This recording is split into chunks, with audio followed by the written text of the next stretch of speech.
설교하기에 앞서서 먼저 사과의 인사를 드립니다. 제가 감기에 옴팍 들어가지고 목소리가 잘 안 나옵니다. 충청도에서 어른들이 코가 둘러 빠지는 것 같다고 했는데 그게 뭔지 이제 알 것 같아요. 코가 둘러 빠지는 것 같습니다. 그래서 컨디션은 좋지 않아서 여러분들이 들으실 때 좀 거북스러울 수도 있을 텐데 평상시에 제가 가져보지 못한 목소리라 저는 나름 만족하고 있습니다. 좀 불편하시더라도 넓은 마음으로 이해해 주시고 제가 아닌 제가 전하는 예수님의 은혜 받으시기를 소망합니다. 지난 3월 마지막 주일이었습니다. 우리 한신교회는 두 분의 부목사님을 멀리 보내드렸습니다. 한 분은 3년을 함께 하셨고 한 분은 5년 동안 함께 하셨습니다.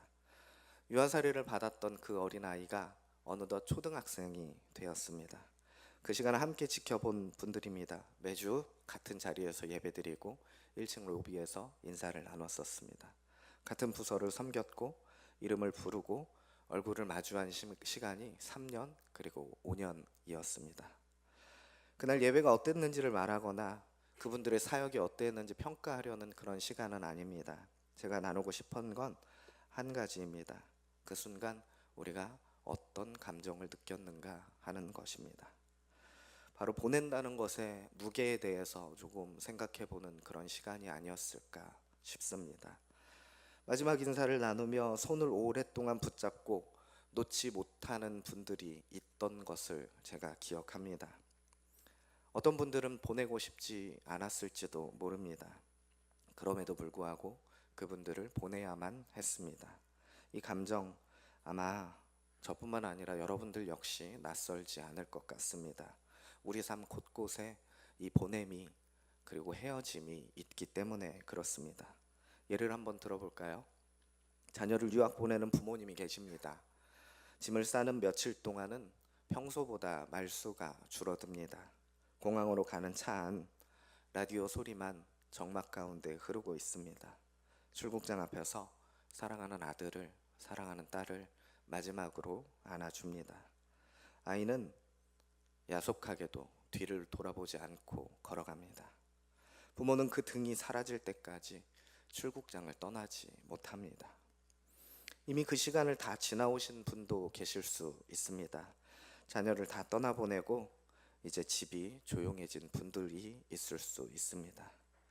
아이들이 살았고 자랐던 방문을 가끔 열어보기는 하지만 빈 책상만, 빈 침대만 남아있는 그 마음, 그 빈자리의 무게, 여러분들도 살면서 종종 경험하셨을 것이라 생각합니다. 사랑해서 보내는 것인데 왜 우리의 마음이 아프고 힘들까요? 흥미로운 일이 있었습니다. 지난 5월 우리 국내 선교팀이 전북 완주군 삼례읍의 후정교회를 찾아갔습니다. 떠나보냈었던 그 자리에 우리 교회 성도들이 다시 찾아간 것이죠. 함께 전도했습니다. 그곳에서 목회 사역을 잘 감당하실 수 있도록 힘을 실어드렸습니다. 이처럼 보냄이 이별 끝이 아니었습니다. 보냄은 새로운 연결의 시작이기도 했습니다. 오늘 본문에도 동일하게 보냄의 장면이 나옵니다. 이 본문이 묻는 질문은 조금 달라 보입니다. 보낸다는 것 정말 우리가 생각하는 헤어짐에 불과할까요?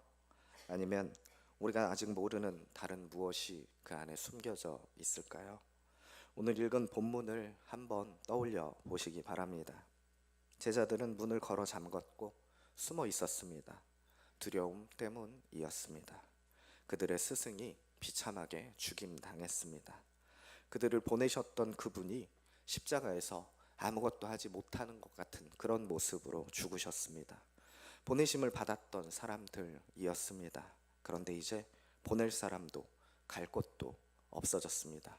바로 그 자리에, 그 비참한 자리에, 두려움에 떨어있던 그 자리에 주님이 찾아오셨습니다.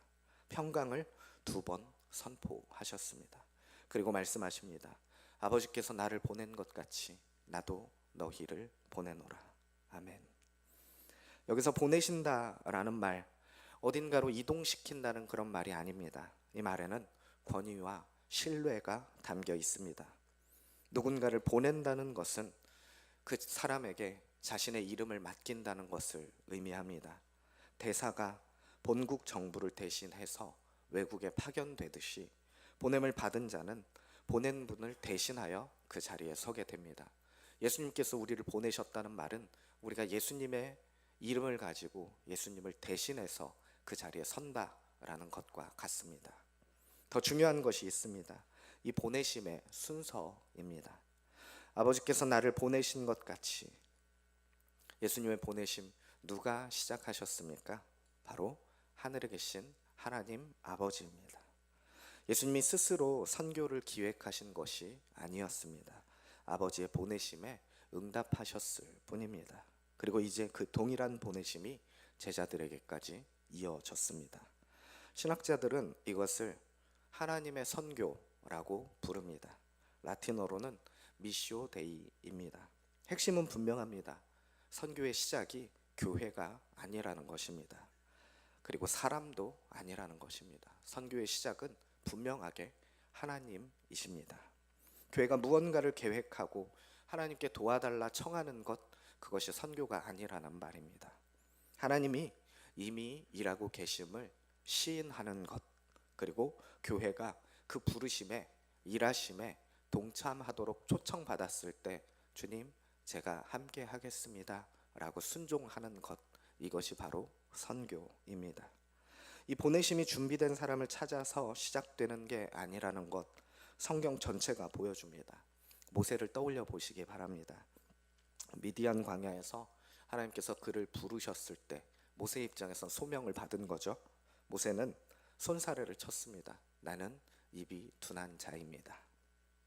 그런데 하나님은 그가 지적인 수준이 높음을 보지 않으셨습니다. 달변가임을 보지도 않으셨습니다. 하나님의 권위와 약속으로 그를 파라오 앞에 그저 세우셨습니다. 문을 걸어 잠그고 숨어있던 제자들도 마찬가지였습니다. 선교를 시작할 힘이 있었습니까? 없었습니다. 제자들에게는 용기도 계획도 물질도 없었습니다. 그런데 주님은 그들의 준비됨을 보고 보내신 것이 아니었습니다. 가장 무력했던 그 순간, 가장 두려워했던 그 자리에 보내심이 시작된 것입니다. 여러분, 혹시 여러분들 마음 중에 이런 생각이 드는 분 계십니까? 나는 보냄 받을 만한 사람이 아니다. 나는 나이도 많이 찼고 에너지도 부족하고 가지고 있는 것도 없다. 신앙의 연차는 쌓였지만 마음은 식어버린 지 오래다. 누군가에게 복음을 전할 자신이 없다. 그렇다면 오늘 본문은 정확하게 여러분들을 위한 본문입니다. 보내심은 우리의 준비됨에서 시작되지 않았기 때문에 그렇습니다. 보내심은 주님의 평강 선포에서 시작되었습니다. 본문을 다시 생각해 보면 흥미로운 흐름이 보입니다. 아버지가 아들을 보내셨습니다. 그리고 아들이 제자들을 보내셨습니다. 보내심은 이처럼 한 번으로 끝나지 않습니다. 이어집니다. 다시 또 다시, 그리고 계속해서 이어집니다. 그래서 저는 오늘 설교의 제목을 다시 보내심으로 붙였습니다. 이 다시라는 말에는 두 가지 의미가 함축되어 있습니다. 첫 번째는 보내심은 대를 이어 흘러간다는 것입니다. 아버지에서 아들로, 아들에서 제자들로, 제자들에서 현대를 살아가는 우리 세대로, 보내심은 한 사람의 사역으로 결코 완성될 수 없습니다. 두 번째는 우리 자신을 향한 다짐이기도 합니다. 우리는 이미 한 번 하나님의 자녀로 부르심을 받았습니다. 그런데 시간이 지나면 그 부르심이 내 머릿속에서 흐려지기 쉽습니다. 처음 신앙을 가졌을 때의 떨림, 처음 뜨겁게 예수님을 다시 만났을 때의 그 떨림, 우리 마음속에서 어디로 갔습니까? 처음 한신교회 문을 두드렸을 때의 간절함, 지금 여러분 앞에 남아 있습니까? 오랜 시간 신앙생활을 하신 분들 중에 솔직히 익숙해졌다라는 말로 그 떨림을 대신하고 계신 분들이 적지 않을 것입니다. 다시는 바로 그 익숙함 앞에, 십자가 앞에 다시 서겠다는 결단의 표현입니다. 칼빈은 그리스도인의 삶을 끊임없는 회개의 과정이라고 말했습니다. 한 번의 회심으로 멈추는 것이 아닙니다. 매일 다시 십자가 앞에 나를 바로 세우는 것, 그것이 그리스도인의 신앙의 본질이어야 하겠습니다. 오늘 본문에 다시도 같습니다. 다시 보내신다는 것, 우리가 다시 응답해야 한다는 뜻과 같습니다. 이사야가 그랬습니다. 하나님의 보좌 앞에서 그는 하나님의 탄식을 들었습니다. 내가 누구를 보내며 누가 우리를 위하여 갈고. 이사야는 자신의 자격이 준비됨을 따지지 않았습니다. 주님, 제가 여기 있습니다. 나를 보내소서라고 고백했습니다. 다시 응답한다는 것은 이렇습니다. 이 다시 보내심이 지금 우리 교회 안에서 어떻게 일어나고 있는지 나누고 싶습니다. 오는 7월 우리 해외 선교팀이 베트남 호치민 지역과 벤제 지역으로 떠납니다. 이 선교를 들여다보면 보내심에는 세 가지 모양이 있음을 알 수 있습니다. 첫 번째는 몸으로 가는 보내심입니다. 우리 선교단에는 의료팀, 임의용팀, K푸드팀, 어린이 성경학교팀, 예배팀이 있습니다. 이름은 다르지만 원리는 하나입니다. 고난도의 기술을 보여주러 가는 것이 아닙니다. 완성도를 자랑하러 가는 것 역시 아닙니다. 진료를 보든 머리를 손질해 드리든 음식을 나누든 아이의 손을 잡든 그 짧은 접촉의 순간 우리가 구하는 것은 단 하나입니다. 예수 그리스도라는 아주 좋은 진리가, 그 복음이 그 사람의 마음에 심겨지는 것, 이름 하나, 전화번호 하나 받아내는 것입니다. 그 이름이 적힌 전도지가 현지 교회로 넘어가는 순간 우리의 역할은 끝이 납니다. 그리고 하나님의 역사하심이 시작될 줄로 믿습니다. 우리는 씨를 뿌리러 가는 사람들입니다. 현지 목회자들과 현지 성도들은 물을 주는 사람들이겠죠. 그리고 그 열매를 거두시는 분은 하나님이실 줄로 믿습니다. 두 번째는 자리에서 보내는 부르심입니다. 여러분의 손을 떠난 물건 하나, 작은 연보, 그 손을 거쳐 베트남 땅까지 갈 것입니다. 비행기를 타지 않아도 헌신하신 분들은 이미 하나님의 선교에 동참하고 계신 분들입니다. 그리고 가장 깊은 보내심이 있습니다. 기도로 보내는 보내심입니다. 비행기를 타지 않고도 매일 하나님의 보좌 앞으로 나갈 분들이 계십니다. 기도로 보내는 분들입니다. 혹시 마음에 감동이 있으시다면 기도하는 자, 기도 후원자 모집 아직 하고 있어요. 3일 남았습니다. 빈 공간에 본인의 이름을 써주시면 제가 연락드릴 겁니다. 가는 사람도, 물품을 보내는 사람도, 기도하는 사람도 모두 하나의 보내심 안에 있습니다. 누가 더 크고 누가 더 위대한 일을 하느냐 따지는 자리가 아닙니다. 한 분 한 분 같은 흐름 속에서 각자의 자리에서 하나님의 부르심에 주님, 제가 여기 있습니다. 제가 함께 하기를 원합니다. 믿음으로 반응하는 순간이 될 것입니다. 사도행전의 안디옥 교회를 생각해 보면 성령 하나님께서 말씀하셨을 때 교회가 사울과 바울과 바나바를 선택해서 보냈습니다. 보내는 자와 보냄을 받은 자가 구분되지 않았다는 말입니다. 한 공동체 안에서 하나의 미션을 함께 응답했습니다. 오늘 주님의 몸된 한신교회도 이처럼 사역해야 할 것입니다. 여러분에게 묻고 싶습니다. 베트남으로 떠나지 못해도, 나의 것을 내어놓지 못했어도, 기도의 자리에 아직 믿음으로 반응하지 못했어도, 그렇다면 나는 이 보내심과 전혀 상관없는 그런 사람일까요? 본문으로 다시 돌아가 보겠습니다. 아버지께서 나를 보내신 것 같이 나도 너희를 보내노라. 이 말씀을 들은 사람 예수님의 제자들이었습니다. 특별히 훈련된 사도들이 아니었다는 말입니다. 그 자리에 있던 실패를 경험했던, 두려움에 떨어 문을 걸어 잠갔던 제자들이었습니다. 이처럼 보내심은 선택된 몇 사람의 특권이 아닙니다. 주님을 따르는 모든 사람에게 주어진 부르심입니다. 거창한 선교지가 아니어도 됩니다.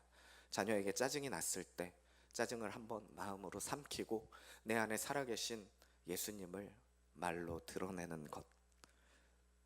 며느리에게, 사위에게 이 말을 쏘아붙여야 내 속이 시원하겠지만 말을 한번 삼키고 예수님의 사랑을 드러내는 것. 매일 가는 시장에서, 운동 가는 길에 마주치는 그 얼굴에게 안녕하세요? 평안하신가요? 잘 지내시죠?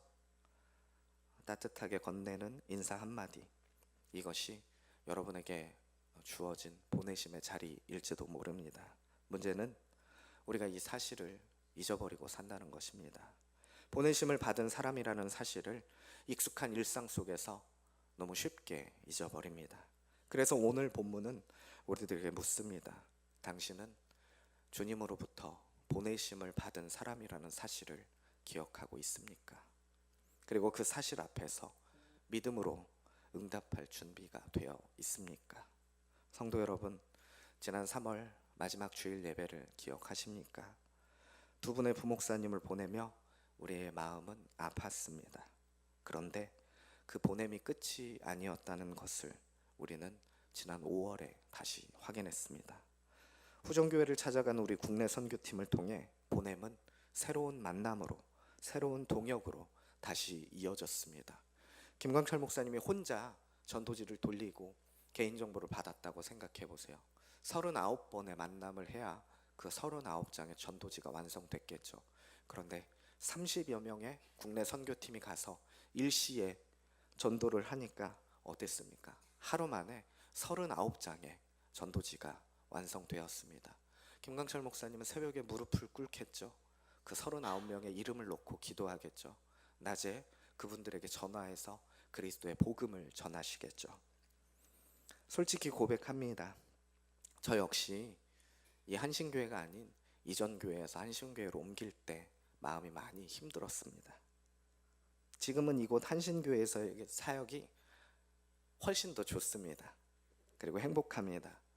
그리고 그런 느낌을 들게 해주신 우리 담임 목사님께, 그리고 부목사님들에게, 성도 여러분들에게 감사의 마음을 전합니다. 그러나 그 떠나옴이 결코 가볍지는 않았었습니다. 보낸다는 것, 보내심을 받는다는 것, 언제나 고통을 동반합니다. 그런데 그 아픔이 끝이 아니라는 것, 저는 오늘 우리들에게 주신 이 본문 앞에서 깨닫습니다. 주님은 자기들의 스승이 십자가에서 비참하게 죽임당한 것을 본 직후 두려움에 빠져서 아무것도 하지 못하고 있던 그 제자들에게, 실패를 경험했던 그들에게 다시 찾아오셨습니다. 그리고 평강을 선포하셨습니다. 그리고 그들을 다시 보내셨습니다. 여러분도 마찬가지입니다. 지금 여러분이 어떤 자리에 서 계시든지, 마음이 식어 있는 그 자리든지, 두려움 속에 문을 꽁꽁 걸어 잠그고 있는 그 자리든지 상관없습니다. 괜찮습니다. 주님은 오늘 여러분에게 말씀으로 찾아오셔서 여러분의 문을 두드리십니다. 그리고 그런 우리들에게, 실패를 경험하고 두려움에 휩싸여 있는 우리들에게 다시 말씀하십니다. 내가 너희를 보내노라. 이번 한 주 여러분이 발딛고 있는 그 자리에서 다시 보내심을 받은 그 사람으로 살아가시기를 예수님의 이름으로 축복합니다.